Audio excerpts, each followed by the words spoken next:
So today, what I want to talk about is the relationship of Royce's philosophy of loyalty to trying to solve moral problems, specifically moral dilemmas. So at this point, we have a theory of loyalty, how loyalty is good for the individual, how it relates to morals, what you need to do in order to do a good action versus bad action. And we also have a theory of conscience. Conscience being, at least for Royce, a kind of comparison between your ideal self, which is picked out by the cause to which you're loyal to, and your actual self or actions that you would commit. So, one of the questions that we might have is okay, well, that's great. I know what my conscience tells me already. What about in cases where I'm not sure what to do? What can Royce do for me when I have to make a decision between X and Y? And it's a moral decision, and I'm not sure which action to pick. Should I pick X or should I pick Y? So, we're going to look at that today. Now, before we answer this question, I think it's worthwhile, and Royce kind of considers this as well, where do moral doubts come from in the first place? If you have a philosophy of loyalty or ethics of loyalty, what's the explanation of moral doubts? This is pretty straightforward for Royce. They come from the fact that you have conflicting loyalties. So you have a loyalty not to lie, and maybe a loyalty to be kind, and there's circumstances in which those can conflict with each other. And these are all over the place. So I mentioned, as you see this first one here, there's this classic dilemma between your friend has a stupid hat on and you don't know whether or not to tell your friend, hey, your hat is stupid, and hurt their feelings, or just lie to them and be like, oh, dude, that hat looks great. And so lie to them and be kind. Or, tell the truth and hurt their feelings. So another one would be, and some of these I just kind of picked up from reading around. You see your friend's spouse, so their friend's like husband or wife or partner, on a romantic dinner with someone, and you could go back to your friend and be like, "Hey, I saw your spouse with someone else out on a romantic dinner. It looked pretty sus." You could do this, but if the circumstance is such that your friend would never believe you, and so you'd lose your friendship. So you have this issue of like your responsibility to inform your friend, but also a responsibility or loyalty to keep your friendship alive. Another example, let's say you have a low-level job, you work in a big corporation, it's not some mom and pop convenience store, and you see a coworker steal some money out of the register. They lift a couple dollars here or there, and what you could do is say, I should inform stealing is wrong. I have a duty to report stealing, or a loyalty to right wrongs when I see them. But on the other hand, you think, oh, this is like stealing from this big company. It's not that big of a deal. I have a more loyalty to human welfare. And so there's many other dilemmas that you might face in life, not as like serious as these, but you could think about one for yourself and say, well, what kind of advice is Royce going to give me once he lays out his theory? So another question would be like, why do we have these conflicting loyalties in the first place? So we have moral doubts because we have conflicting loyalties. And the question would be, why do we have these conflicting loyalties? Well, Royce gives an answer to this. He says that if you want to be a truly moral individual, you need to be devoted to this single cause that he says we're all kind of obligated or rationally obligated to be committed to, which is the cause of loyalty itself. He puts this in a number of different ways. You have an obligation to increase loyalty in the world. You have an obligation to be loyal to loyalty. But what he's saying here again is that you have this commitment, this obligation, this duty to increase loyalty in the world. He tends to think that when you have, because you have this duty or obligation, you have a duty to remove any conflict that you might have between your moral obligations or your loyalties.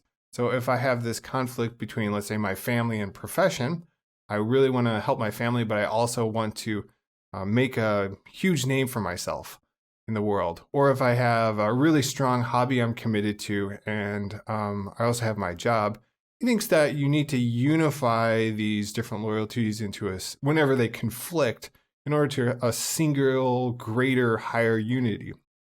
So in short, if you have any conflict in your life, any moral conflict, any more conflict between loyalties, He thinks you have an obligation because you are supposed to increase loyalty in the world to remove those conflicts, to create a kind of system of loyalties or causes that don't work against each other.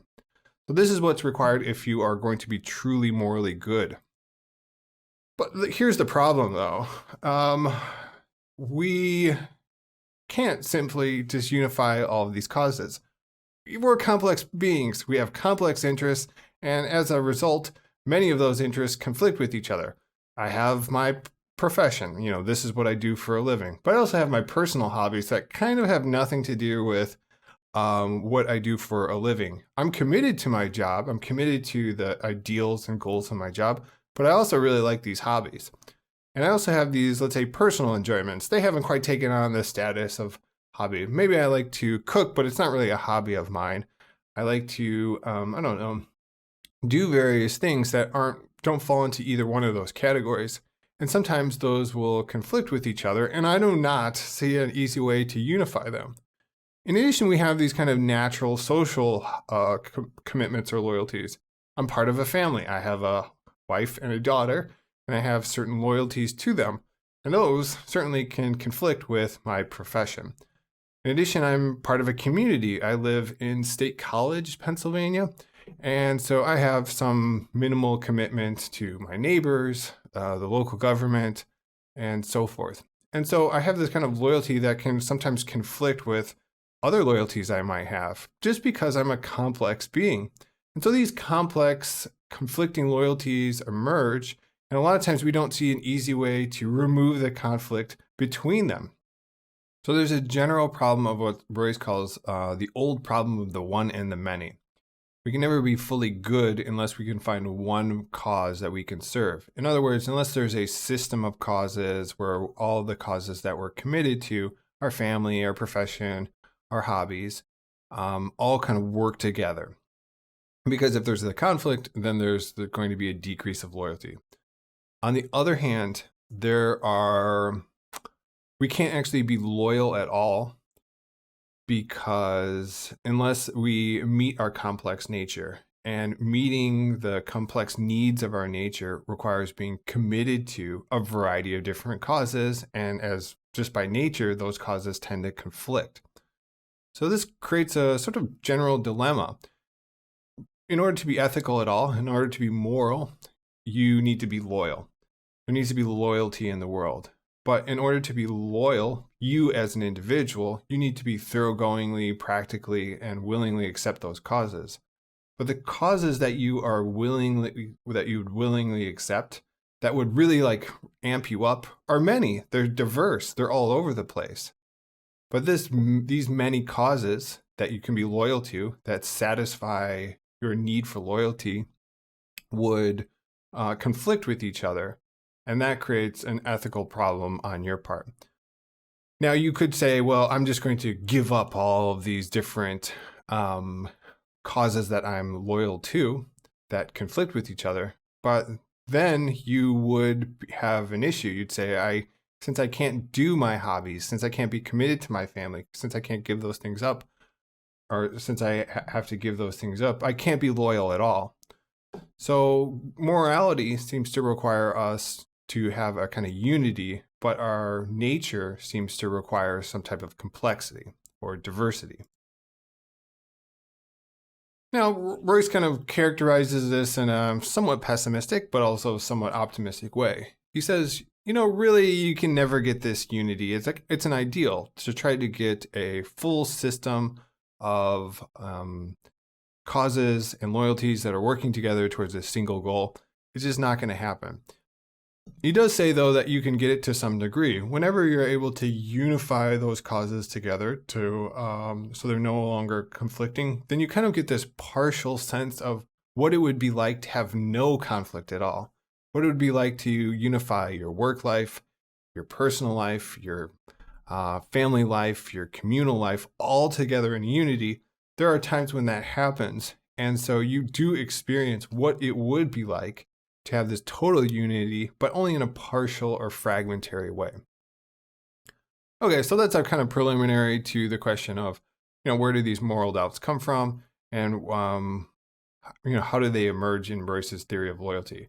The answer is they emerge from our conflicting loyalties, and those conflicting loyalties emerge from the fact that we're complex creatures with many different interests, many things that animate us, many things that we're committed to, and those commitments conflict with each other. And we can't easily resolve those conflicts because if we were to try to do so, it would require just simply removing some commitments altogether. We just don't see the way to do so. And if we were to do that, then we would end up not being loyal to anything because we can't meet the needs of our complex nature. So I think one thing to think about is Royce thinks that moral dilemmas emerge because of these conflicting loyalties, and these conflicting loyalties emerge because of the fact that we have a variety of causes that we're committed to. And so I would say, do you think this is an accurate characterization of where moral dilemmas and moral conflicts come from? So if you're thinking about, like, let's say I am going to either be kind or tell the truth, well, you might say, well, I have a commitment to kindness to my fellow individual. This is something I'm loyal to. This is something I try to serve, I try to do. But I also have a commitment to the truth. I think it's important to be honest. This is something I try to do even when it's difficult. And so Royce would characterize these as two competing loyalties. I would be interested to know if you think that that is an accurate diagnosis of how moral dilemmas emerge. Okay, so now I think to get to the question that I think more people might be interested in is, let's say I buy Royce's ethics or philosophy of loyalty. How is it going to help me when I run into contact with these moral dilemmas or moral conflict? What kind of guidance or help can it give me? Because that's what I care about. I have a problem.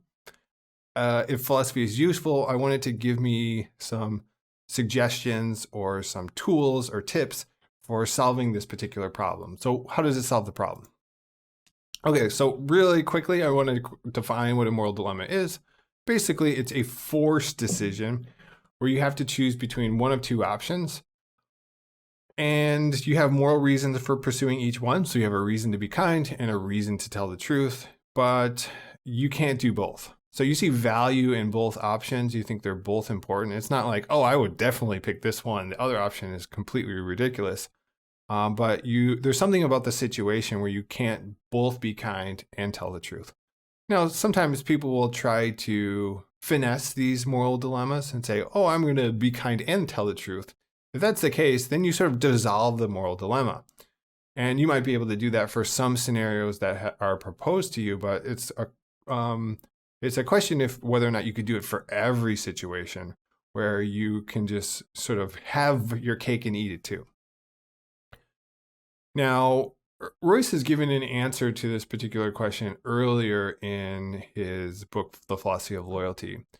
He says, well, if you have this moral dilemma, if you could unify those two sides, two possible actions into a single loyalty, so if you could take those two competing loyalties and somehow fuse them together or pull out the conflict, then you would be doing something morally good.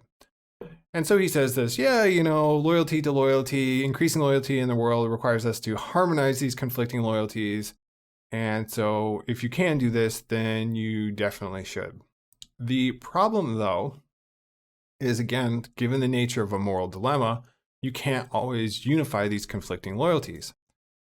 He said, since moral dilemmas are ones where you have to pick a side, one or the other, you can't have both, the suggestion that you should unify these conflicting loyalties together just doesn't work.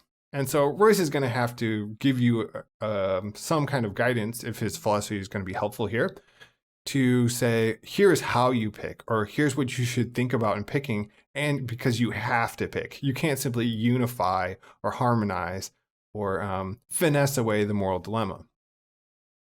And so he says, okay, that's what I said earlier, but here I want to be more extreme in the sense that you have to pick one or the other. You can't harmonize. You're just forced into this scenario. Okay, so how does Royce do this? I think it's worthwhile to look at, and let's look at it through an example that he gives, which is, I think, a good one. I'm going to change some of the details a little bit, but it's mostly the same. So he says, consider a young woman, and let's just call her Liz, and she's just graduated from college. So congratulations, Liz. And now she's thinking about beginning her career. She's going to start a new job. It's going to be her profession. And it's a pretty good idea that she's going to have worldly success in this. So she's going to be a successful person at her profession. And also, it's not some ruthless profession where she's going to feel regret 20 years later. It's going to benefit individuals. So this is overall a good cause, a good profession she's getting into. And in addition, she likes this job. She's loyal to, not only is she loyal to this or interested in this profession, but she's also loyal to what the job stands for. And she sees how it is going to, let's say, increase loyalty in the world as well. It's going to benefit people, and that's going to give them opportunities to be loyal to their own causes. And so overall, this is a good, morally good thing. On the other hand, she has a sort of natural or social loyalty to her family. And she finds out her brother and her sister, both of them are younger than her, have become very sick. And they may ultimately die. And they both need her care. For whatever reason, her mother, her father, her grandparents, they're kind of out of the picture here. And so they both need her assistance. They need her home. They need kind of constant care here. Now, she could also be loyal to them. She says, I love my brother and sister. I could care for them. I see the value in caring for them and taking care of them while they're sick. And this is something important. They themselves would value it. And so I could be loyal to either one of these. I could be loyal to my profession, and I could be loyal to my family. Both of them are equally valuable to me. And I just don't know how to decide. What do I do here? Again, so just so it's a moral dilemma, we're going to eliminate any kind of opportunity to finesse it. So she can't work and then hire someone to take care of her family. She can't do both in some sense. She can't work and then just come home and then start to take care. She's got to pick one or the other because the two are so demanding, so consuming that they require her complete attention. So she's got to pick one or the other here. Now, of course, if you knew which side would increase the overall amount of loyalty in the world, then you could say, well, I just picked the side that increases loyalty. I could pick the most morally good one. But in this situation, and like many real life moral dilemmas, you cannot predict the future. You can make educated guesses, but let's say Liz here kind of went through the possible pros and cons, went through the possible consequences and said, I can't really say, it looks equal. I could see either one. And if I'm going to try to look at it in a neutral way, I just simply can't decide. So now the question is, does Royce's loyalty ethics provide any kind of guidance as to what to do in this moral dilemma, in this moral conflict? You don't know what to do. You don't know which side to pick. Both of them seem equally morally good. There's value in each, but you can't pick both. And in picking one, it seems like you lose the goodness of the other, and you just don't know what to do. Now, I think it's a tough question. It's hard to know when there are things that are equally morally valuable, how to feel about it, and also what if there's any reasons you can get from a moral theory that says, you should pick one or the other. Royce is not going to tell you exactly which side to pick. He is going to give you guidance, though, on how you should pick. And so he does this by saying that his philosophy of loyalty implies two key features. That is, when you make a choice, you should be decisive. And then after you've made a choice, you should be faithful to your decision. Okay, so how does this work? Why should I be decisive and faithful? Well, he says, if you remember, your philosophy of loyalty requires you to increase the overall amount of loyalty in the world. But it doesn't actually tell you how you should do this. It just says increase loyalty in the world. And he kind of leaves it up to the individual to figure out what's the best way for me as a complex individual with different things that interest me to do this. Maybe it's through medicine, maybe it's through sports, maybe it's through education, maybe it's through taking care of a family. Each individual, it's kind of left up to them to decide how to go about this.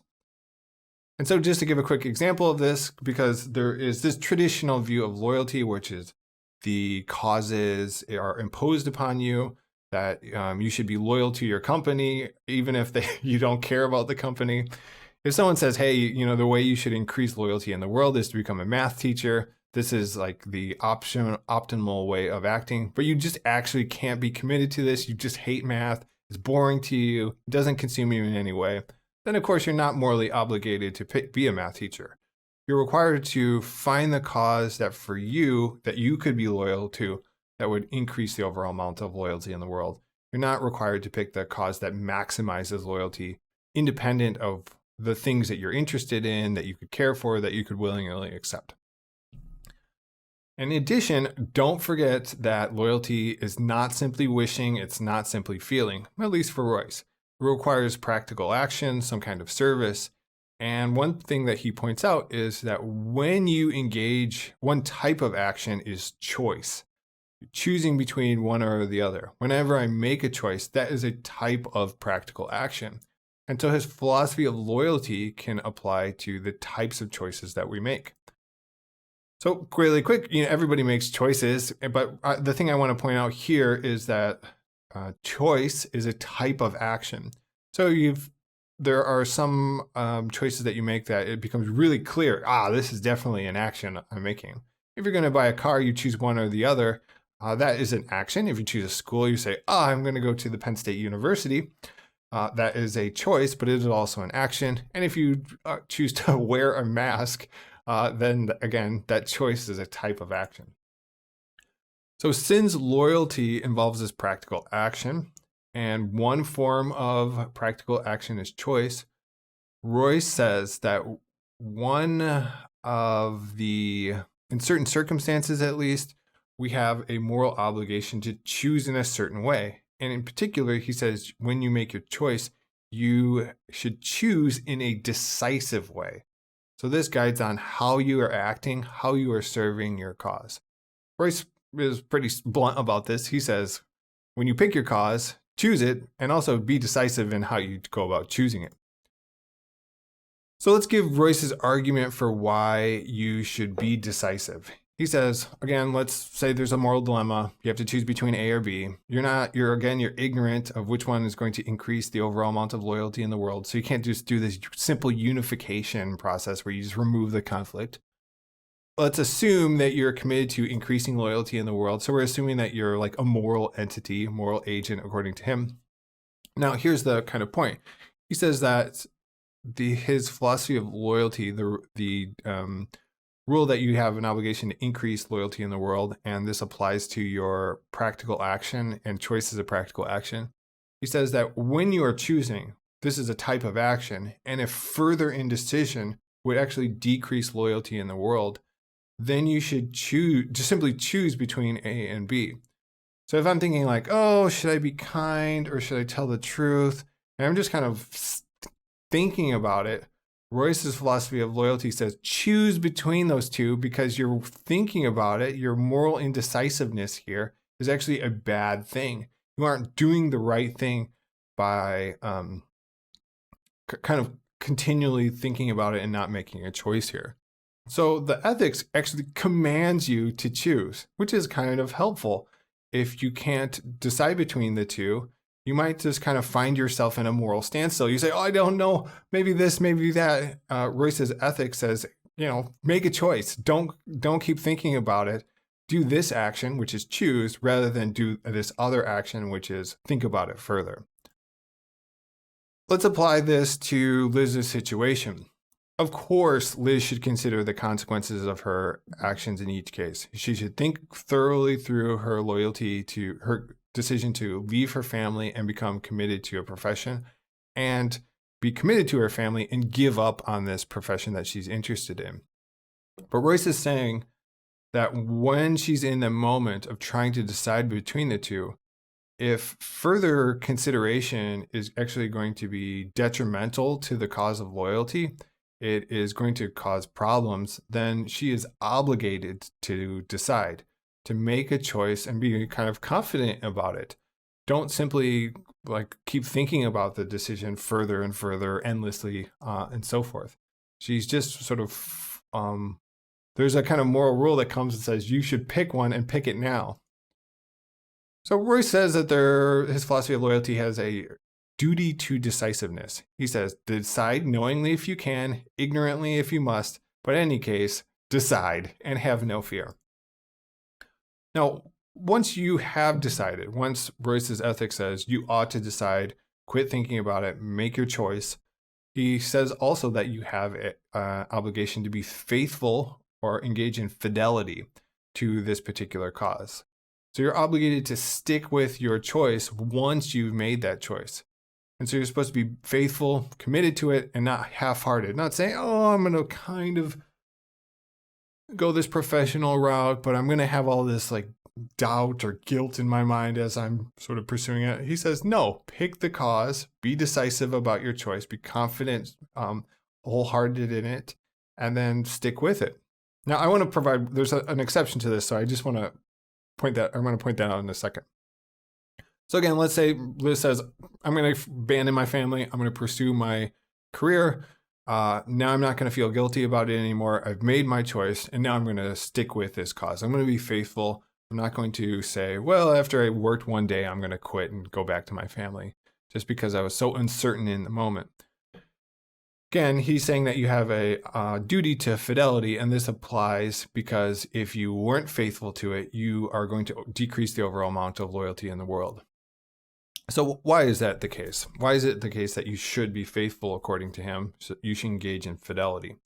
He says loyalty to loyalty, so the cause of increasing loyalty in the world, forbids you to destroy the unity of your own purposes. So once you've kind of set in motion your commitment and engaged in various, I don't know, sub-loyalties to a larger cause, which is the cause of her profession here, he continues here. He says, and to set the model of disloyalty before your fellows by turning your back from the cause once chosen. So he's saying it's once you are committed to a cause and then you abandon that cause, what you do is create an example for others, saying, look, I've made this cause. I'm committed to you. I'm committed to this cause. Everybody's in the same boat. And now I'm going to just sort of ghost out, or I'm going to leave. I'm going to no longer be faithful to this cause. And in doing so, you create an example for others. They say, oh, look, this individual is no longer committed to this cause anymore. They were disloyal to me. They gave up on the help. I needed them here.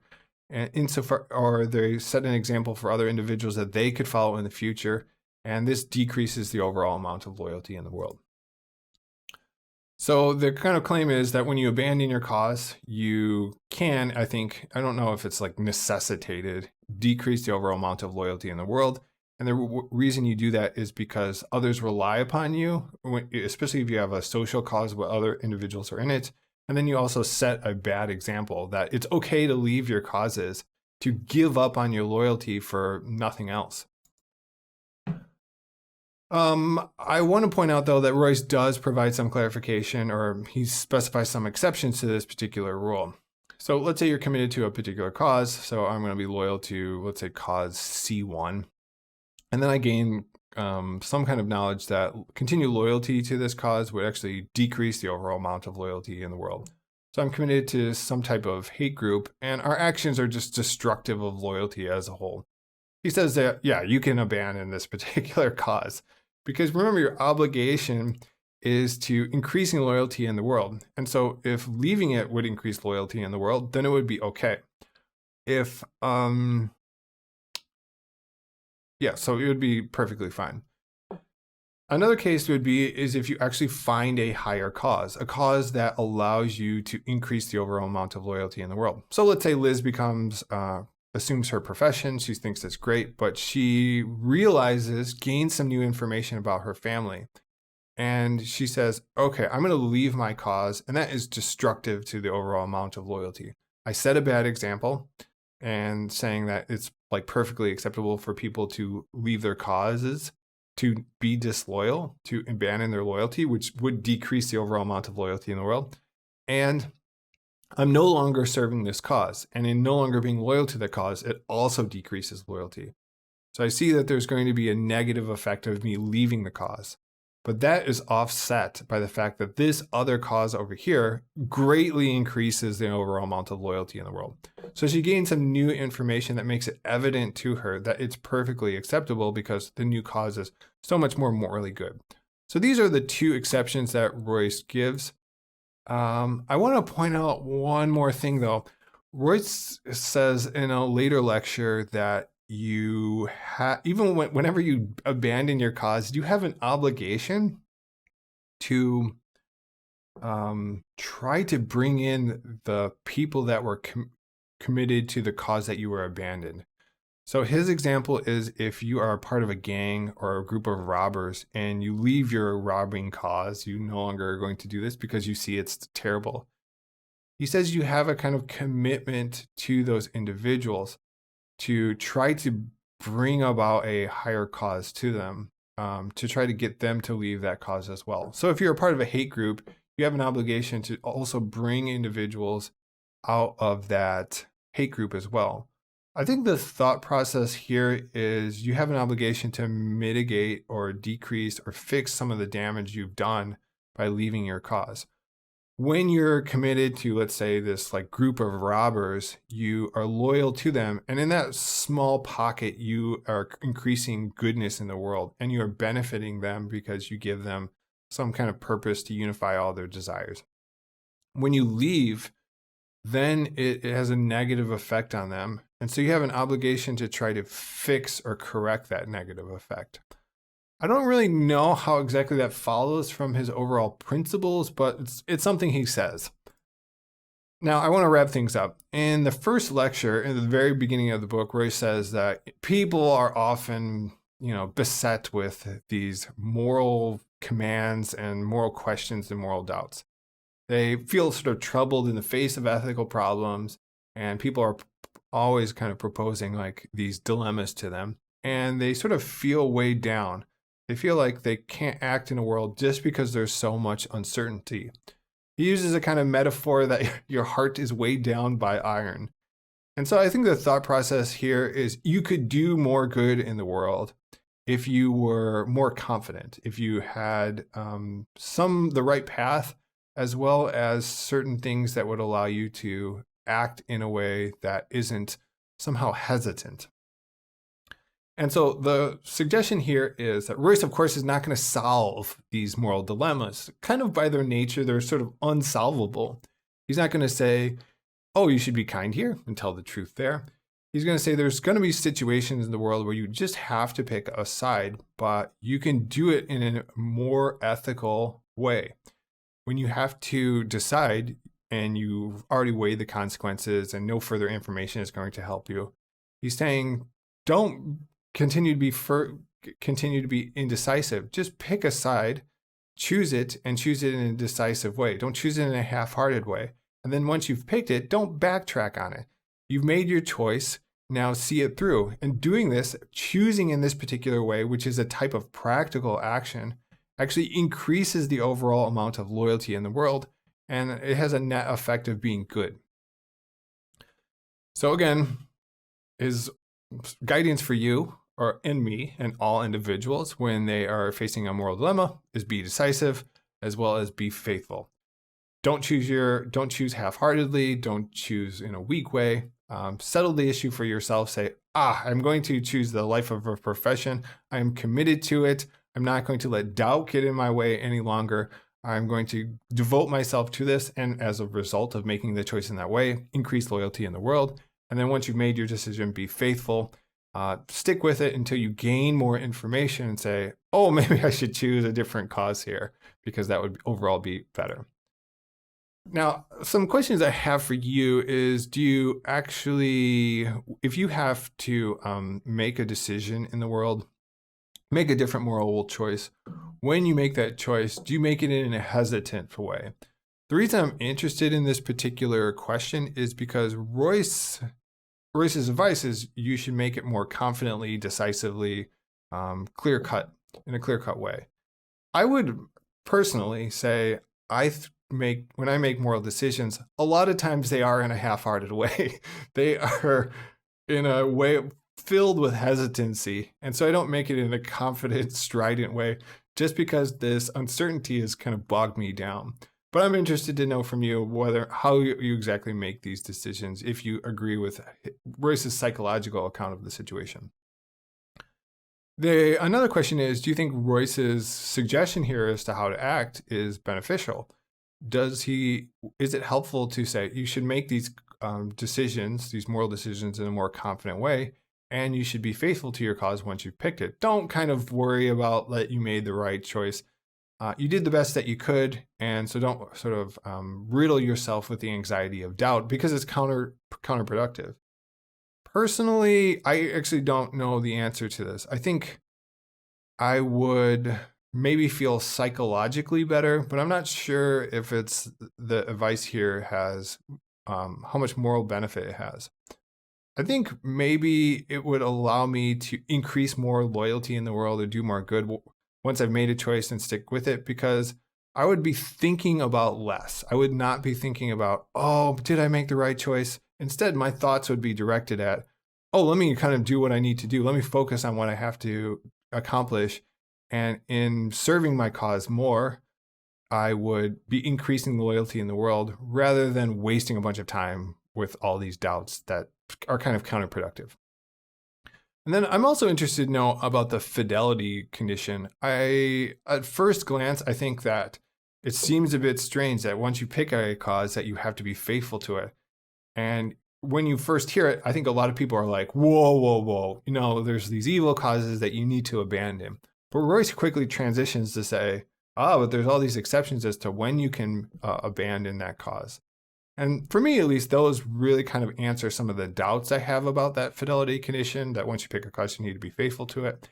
But I don't know if that's quite kind of idiosyncratic to me. Usually when I make a decision, I'm completely all in, I'm completely faithful to it, but that could be peculiar to me. Maybe you have a different view that it's perfectly fine to leave your cause. It doesn't set a bad example. It doesn't harm other individuals.